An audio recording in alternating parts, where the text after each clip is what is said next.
Hello and welcome to another episode of Virtual Legality. I'm your host, Richard Hoeg, managing member of the Hoeg Law Business Law Firm of Northville, Michigan. And today we have a rather fun episode for all of you that are interested in language, in messaging, and how something that could seem so simple can be reported in ways that are maybe not as simple as they appear. On your screen before you right now is the logo to Bungie, famous developer of Halo and currently Destiny, and who was the subject of a recent set of rumors that were reported on social media, on Twitter particularly, by Nibel as follows. Rumor: Microsoft has been in talks to acquire Bungie multiple times, but they fell through each time due to Bungie's high price.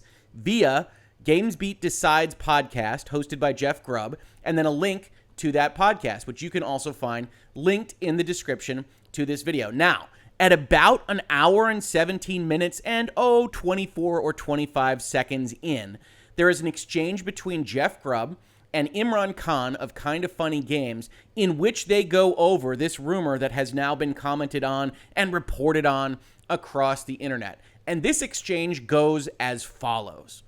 Imran Khan says, "I've heard they've had those talks between Bungie and Microsoft, but..." "Oh, like me too," says Jeff Grubb. "The price is very high," says Khan. And then Jeff Grubb gives what is the rumor that Nibel reported on Twitter. "Yeah, and I think I've heard that they've fallen through repeatedly, and like right now, the price is too high and those talks have stalled, is what I've heard." Now, note a couple things just in this statement, right? The rumor that was reported is that Microsoft has been in talks to acquire Bungie multiple times, but they fell through each time due to Bungie's high price. Mr. Grubb, who is doing his level best to not necessarily report this as news, as part of a rather colloquial conversation amongst folks that are in the games journalism industry, doesn't actually tie the current price to the talks falling through. I've heard that those talks that are being referenced in this conversation have fallen through repeatedly, and like right now, the price is too high and those talks have stalled. That's what I've heard. And then when it gets reported here on Twitter by Nibel, through no fault of Nibel or anyone else that's been looking at this kind of issue, they report it as multiple talks fell through each time due to Bungie's high price. And that's going to be the nut that the CEO of Bungie tries to crack here with a blanket denial that gets reported on across the internet. Now, Eurogamer actually wound up coming out along with the Jeff Grubb interview conversation on the GamesBeat podcast and corroborating the story. It says Microsoft and Bungie have held acquisition talks according to a new report which Eurogamer's own sources can corroborate. "I've independently heard these talks have taken place," says the reporter here on this story. I believe his name is Tom Phillips. "Driven on Bungie's side by a desire to raise new funds for the studio, its projects, and staff." Now, that would be new information, of course. One of the reasons why this was a credible rumor to begin with is that Microsoft has been buying up companies left and right, and also Microsoft previously owned Bungie. Bungie actually had to buy themselves out of the Microsoft ownership situation in order to sign an agreement with Activision, which also wasn't something that Bungie liked long-term and is now currently independent. So given that history of both Microsoft buying up companies and Bungie having a relationship with Microsoft in the past, the rumors themselves were credible. And of course, Microsoft and Bungie have held acquisition talks is not anything that should be a surprise to anyone. As we have talked about in this space, in Virtual Legality, Microsoft and basically everybody else that has cash to spend or is in the acquisition mood is picking up the phone all the time just to talk to contacts in the industry or maybe even outside the industry to say, "Hey, how are you doing? How's 2020 treating you? What would be the price of buying your company, and are you interested in selling?"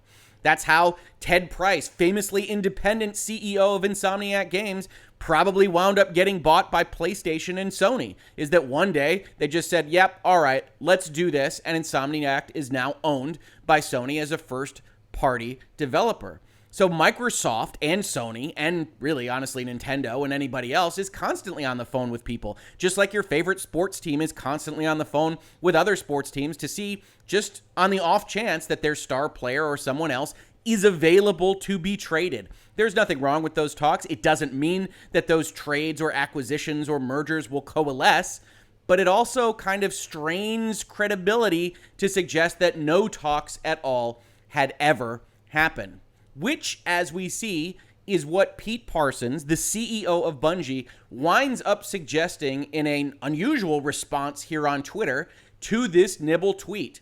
Remember, Nibel says Microsoft has been in talks to acquire Bungie multiple times, but they fell through each time due to Bungie's high price, quoting or paraphrasing, and perhaps problematically so, what Jeff Grubb and Imran Khan said on that GB Decides podcast. And Pete Parsons comes into play and says, this is false.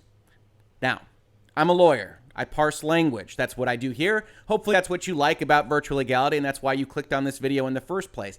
The notion of this kind of statement to folks that aren't parsing language, that aren't lawyers, is that this is an unequivocal, categorical denial of anything related to all of this. I think the tendency for folks that don't necessarily parse this stuff out is that he has denied each and every aspect of this statement, and I don't think it does that. But if we look at the reporting on this from just after this tweet was made, we see these kinds of articles. Just underneath the Eurogamer article that says Microsoft did hold talks, we have IGN saying Bungie refutes Microsoft acquisition rumors. PC Gamer, Bungie emphatically denies Microsoft buyout rumor. Bungie outright denies Microsoft acquisition speculation, etc., etc., etc. Games Radar, Bungie CEO says rumors of a Microsoft acquisition are false. And you go and you look at these articles, and you go and you look at what was said, and that this is false reporting, and you can see how they get there.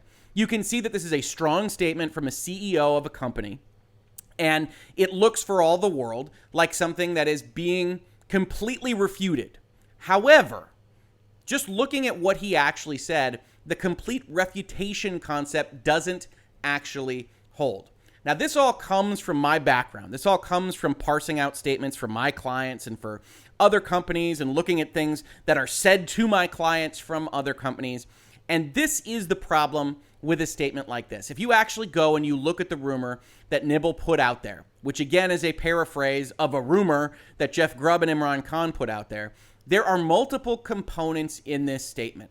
The rumor is that Microsoft has been in talks to acquire Bungie multiple times, but they fell through each time due to Bungie's high price. There are a lot of conditional phrases in that statement. And so when the CEO of Bungie comes out and says, this statement is false, and it's read by IGN or PC Gamer or Games Radar or whoever else as saying that all of this is false, what they want you to do is they want you to focus on the first part of the rumor statement.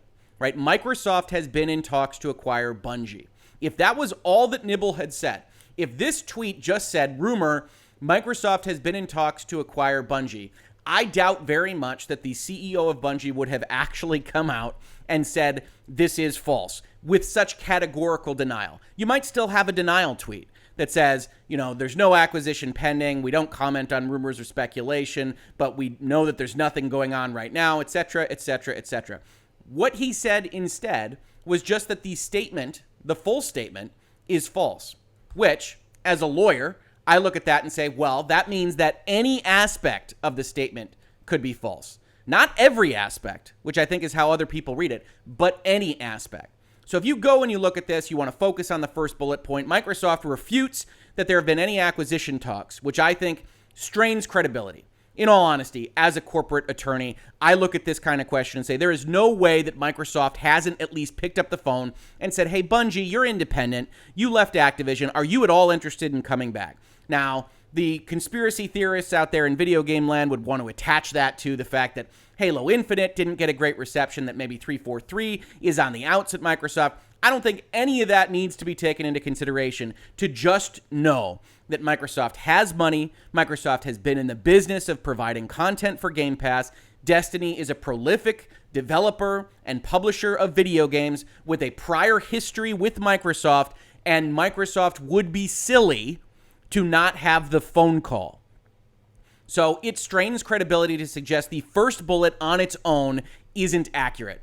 Now, you can always have different definitions of talks, right? Did we advance to a term sheet stage? Did we set prices? Did we talk about what would happen with intellectual property and licensure and other things? Would it be an asset sale or an equity sale? Maybe things didn't get that far, but was there a phone call or maybe multiple phone calls? I'd be willing to bet my hat on it, and I don't know either of these parties or anybody working internally at them. But I do know that companies like Microsoft that are in the business of acquiring studios and need content for their primary software revenue source would be silly to not at least have a talk.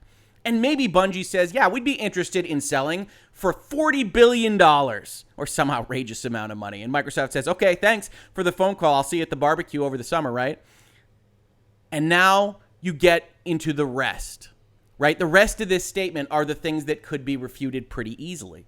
Microsoft has been in talks to acquire Bungie multiple times.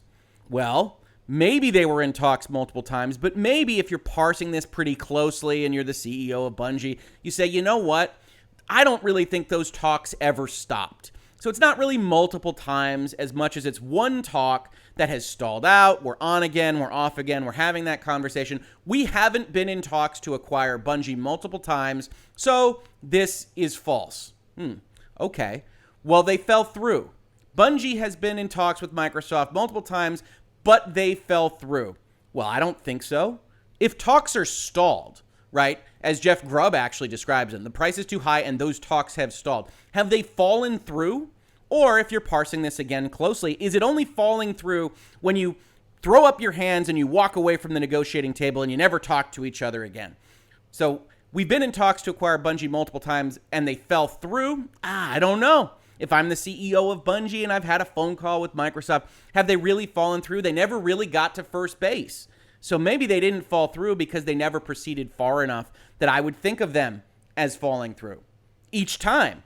Okay, well, each time they fell through. Maybe the one that we're currently talking about hasn't fallen through.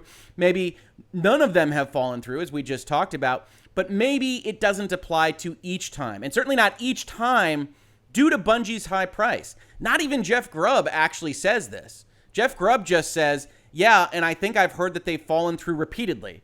And that doesn't have a conditional phrase. It doesn't have a caveat. That just says, hey, Microsoft and Bungie have had the phone call. Maybe they've had a meeting. They've fallen through repeatedly. They haven't proceeded to acquisition, I believe is how Jeff Grubb is using the phrase here. And like right now, they're not picking those talks back up because the price is too high, because Bungie would put out a number that is too high. So yes, you could have been in talks and Bungie says $40 billion and Microsoft says, okay, we're done for right now. And we don't pick those talks back up because the quote unquote price is too high. But does that mean that every time it fell through due to Bungie's high price? Or maybe it was something else. Maybe it was something about contractors or treatment of intellectual property or licensure or indemnification or the reps and warranties that Bungie can give on the financial statements since it left Activision and how it's treating Destiny or Destiny 2. You don't know. And any one of these bullets being wrong allows the CEO of a major corporation to say that the entire statement is false. Now, I said this was a fun video because as a lawyer, I like parsing these things out. I like looking at these things. But one of the things that jumped out to me immediately was that a categorical denial of a statement with that many conditional phrases meant that it was really no denial at all. As we say in Virtual Legality, you don't need to think that CEOs and corporations are lying. For the most part, they are not, because there are significant legal ramifications to a bald-faced lie. They don't need to lie. What they need to do, and what they often do, and what I think you've probably seen in this space now pretty often, is that they parse language closely, and they say something like, this is false, when that means that any single part of the statement, if it is false, makes my statement true. So we don't know what kind of relationship Microsoft or Bungie have had. We know that an acquisition is not imminent. Nothing would suggest that an acquisition is coming tomorrow, but we don't know whether they've had talks multiple times, whether they've fallen through, whether the cause of that falling through was Bungie's high price. And it's important to remember that this is a rumor being described on a colloquial podcast that is then paraphrased on a tweet. And from that tweet, denied by the CEO of Bungie. So you've got multiple levels of telephone here and an ability for a CEO not to violate any of his duties. I don't think he's necessarily doing anything wrong with doing this, but who wants it to then be reported on as follows on Push Square and PC Gamer and IGN, etc. Wants the reporting to be Bungie denied this whole thing, when in fact they didn't need to in order to arrive at folks believing that they did. Now, importantly, Eurogamer and Tom Phillips actually picks up on all this, right? He actually tweets out and says, hey, Pete, which parts of this tweet are you saying are false?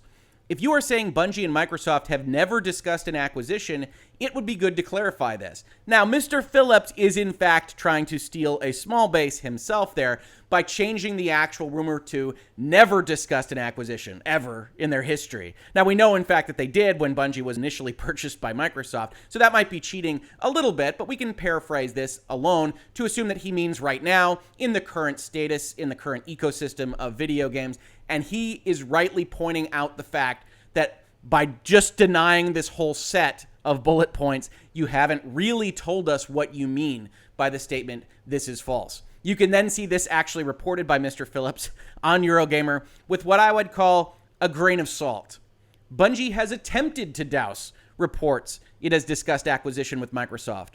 Replying on Twitter to internet tipster Nibel, Bungie boss Pete Parsons said it was false, that Microsoft had been in talks to acquire Bungie multiple times and that each time the talks had fallen through due to Bungie's price.